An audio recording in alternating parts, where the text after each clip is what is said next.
નમસ્કાર ગુજરાતી મિત્રો, મારી ચેનલ ગુજરાતી જ્ઞાનમાં ફરી એક વખત તમારું સ્વાગત છે। મિત્રો, હું તમને આજે બટાટા વિશે થોડું જણાવીશ। તો વિડીયો આગળ વધારું તે પહેલાં જલ્દીથી વિડીયો લાઇક કરી સાથે ચેનલ સબસ્ક્રાઈબ કરી બેલ આઇકનને દબાવો, જેથી કરીને મારા નવા વિડીયોનું નોટિફિકેશન તમને મળે સૌથી પહેલાં। બટેટા કોને પ્રિય ન હોય? ઇન્ડિયન ફૂડમાં બટેટા ખૂબ જ અત્યંગના છે। આમ છતાં બટેટા ખાવા જોઈએ કે નહીં એના વિશે ચર્ચા થતી જ રહેતી હોય।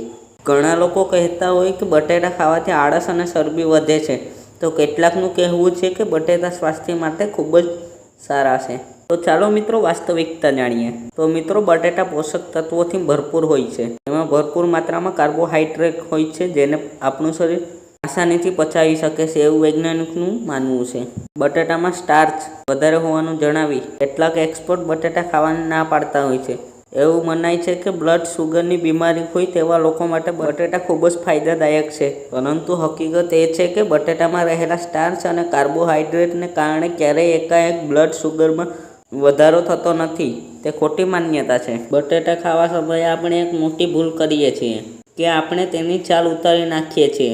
બટેટાની છાલમાં ભરપૂર માત્રામાં ફાઇબર રહેલું હોય છે, આથી તેને છાલ સાથે જ ખાવા જોઈએ। તમે બટેટાને ફ્રાય કરો, ઉકાળો કે પછી શાક કરો, પરંતુ તેની છાલ કદી ન ઉતારો।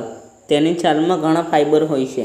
બટેટા સાથે જોડાયેલી સૌથી મોટી ગેરસમજ એ છે કે બટેટા ખાવાથી વજન વધે છે।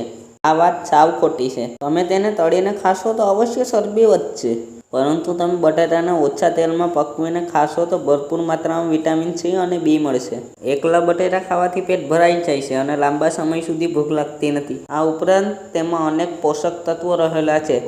તો મિત્રો, ખબર પડી ને કે બટેટા ખૂબ જ હેલ્થી ખોરાક છે, પરંતુ તેને સમજી વિચારીને ખાવા જોઈએ।